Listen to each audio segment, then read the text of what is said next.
Hello बच्चों, आज हम शुरू करने जा रहे हैं अपना अगला टॉपिक करंट डेंसिटी, कंडक्टेंस और साथ में इसके पढ़ेंगे हम कंडक्टिविटी। देखिए क्या होती है current density.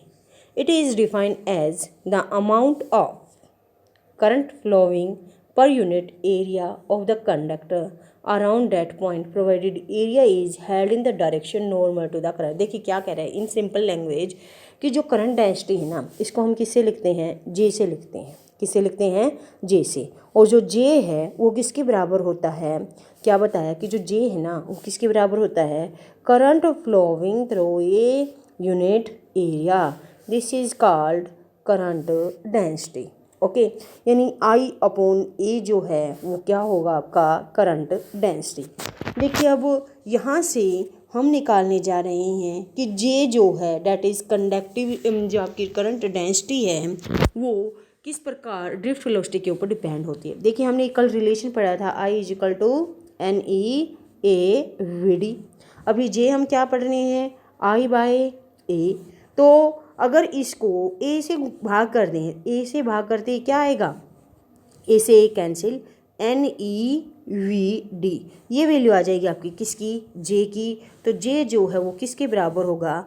N E V D. Okay, देखिए अब निकालते हैं हम इसकी क्या? यूनिट देखिए यहाँ से निकालेंगे। आपको पता है करंट की क्या होती है? एम्पियर, बिल्कुल सही। और एरिया की क्या होती है? Metre square. तो एम्पियर पर मीटर स्क्वायर जो है वो क्या आ जाएगी? इसकी यूनिट आ जाएगी। अगर डायमेंशन निकालते हैं तो डायमेंशन वेरी इजी। करंट की क्या होती है? एम्पियर। एरिया की क्या होती है? L2। ऊपर जाएगा तो L-2। तो ये क्या आ जाएगी? डायमेंशन ऑफ किसकी? Current density. अब देखिए अगर आपको in the form of current निकालना पड़ जाएगा और छोटे छोटे सरफेस एरिया में दे रखा हो तो उस टाइम हम क्या करेंगे? इस प्रकार उसको हम निकाल सकते हैं, यानी इस फॉर्म में भी इसको हम लिख सकते हैं। अगर न्यूमेरिकल है तो यहाँ पे जे की वैल्यू यूज करेंगे और उसको इंटीग्रेट कर देंगे विद रिस्पेक्ट टू किसके? सरफेस के। तो आपके पास क्या आ जाएगा? करंट आ जाएगा। अगला टॉपिक है अपना क्या? कंडक्टेंस। देखिए कंडक्टेंस क्या होता है? It is A inverse of resistance. Resistance क्या था? आर। ठीक है, अगर इसका इनवर्स कर दें डैट इज़ 1/r तो इसको क्या नाम देते हैं हम? कंडक्टेंस। इसको किससे लिखते हैं? जी से। तो G is equal to 1/r। Okay, unit क्या होगी इसकी? महो। या फिर एक और होती है साइमन, साइंटिस्ट के नाम पे है क्या? साइमन। ओके, इसका डायमेंशन फॉर्मूला जो है जो आपके पास रेजिस्टेंस का था उसका क्या हो जाएगा? इनवर्स। अब याद हो तो रेजिस्टेंस का बताओ मुझे क्या था?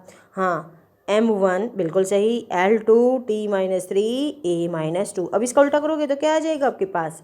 M-1 L-2 T3 A, बोलो, T3A2। Very good.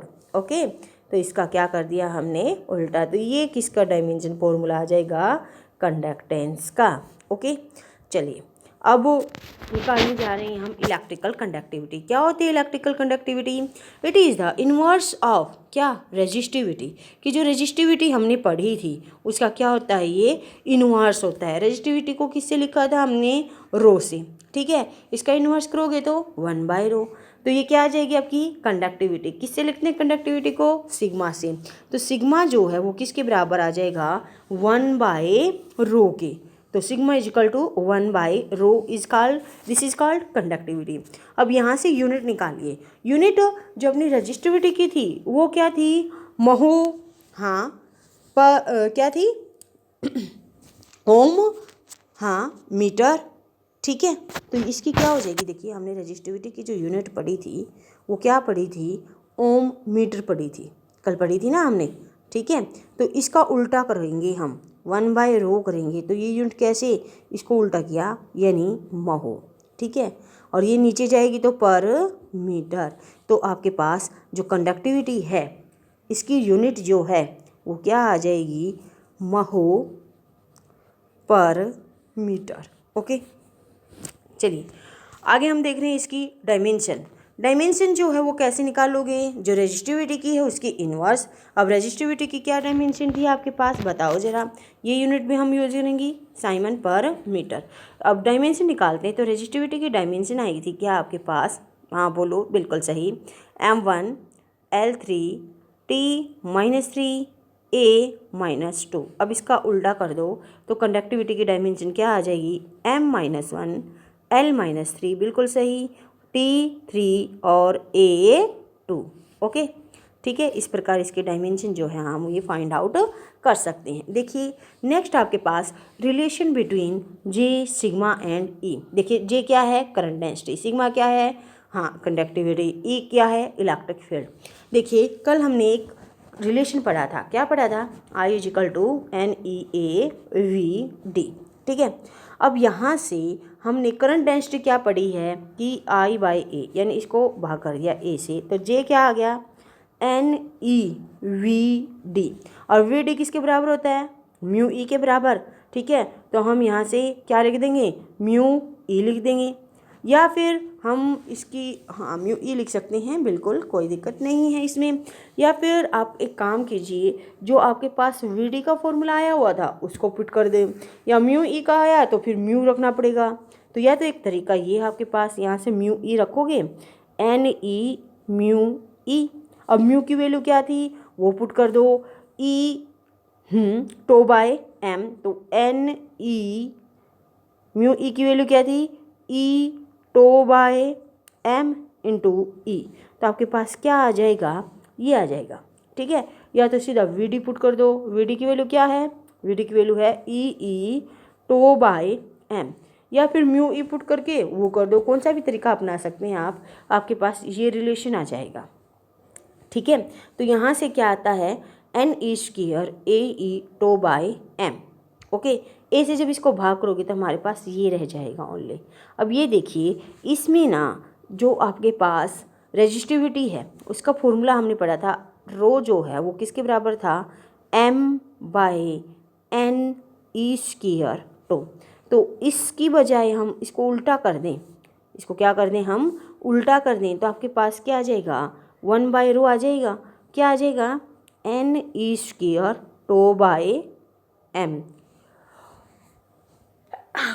तो इसकी जगह हम क्या पुट कर देंगे, 1/रो, और ये क्या है, कंडक्टिविटी 1/रो। तो इसको क्या पुट कर सकते हैं हम, J=σE।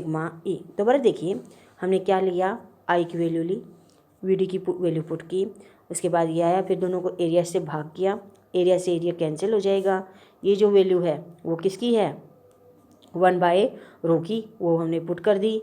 1/रो किसके बराबर अभी पढ़ा, सिग्मा के बराबर, तो आपके पास रिलेशन आ जाएगा J=σE। इस फॉर्म को क्या बोला जाता है, microscopic form of Ohm's law. तो इस रूप में भी आ सकता है, show the microscopic form of Ohm's law. तो इस प्रकार भी इस क्वेश्चन को आप याद करें।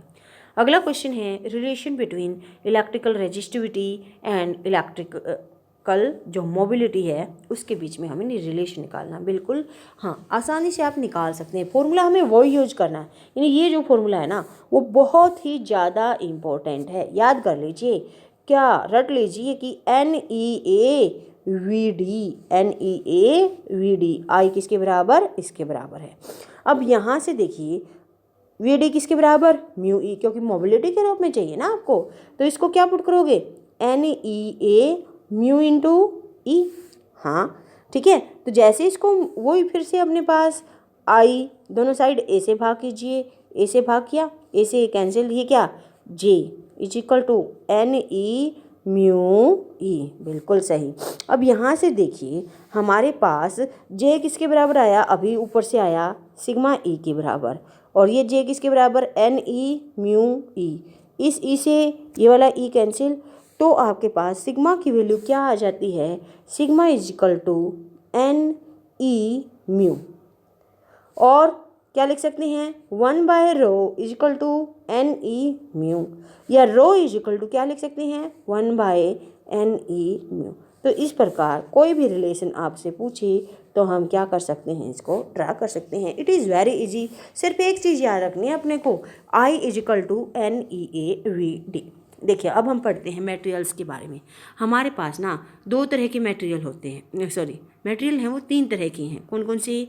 एक तो इंसुलेटर, कंडक्टिविटी के हिसाब से ये डिवाइड किस प्रकार हमने डिवाइड किया है, टाइप्स बताई हैं इनकी कंडक्टिविटी के हिसाब से। तो कंडक्टिविटी के हिसाब से हमारे पास तीन तरह के मटेरियल होते हैं। एक तो कौन से? इंसुलेटर, एक कौन से? कंडक्टर, एक कौन से? सेमीकंडक्टर। इंसुलेटर कौन से होते हैं? जिनकी जो कंडक्टिविटी है वो क्या होती है? काफ़ी स्मॉल होती है या जीरो के बराबर होती है।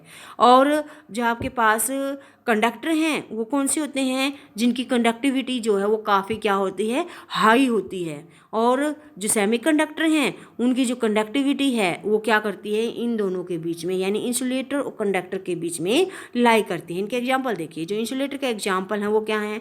रबर, बिल्कुल सही, हाँ, और ग्लास, वुड। ऐसे कंडक्टर के क्या हैं? कॉपर, एल्यूमिनियम, सिल्वर, ये सब क्या हैं आपके पास? कंडक्टर के एग्जाम्पल है। सेमीकंडक्टर के अगर पूछें तो सिलिकॉन और जर्मेनियम। ओके, ये इनके क्या हैं आपके पास? एग्जाम्पल। चलिए आगे चलते हैं। Now effect of temperature on resistance, कि रेजिस्टेंस के ऊपर जो टेम्परेचर का प्रभाव है वो क्या होगा। देखिए रेजिस्टेंस के बारे में हमने पढ़ा था, जो आर है वो किसके बराबर था? ml/ne²/.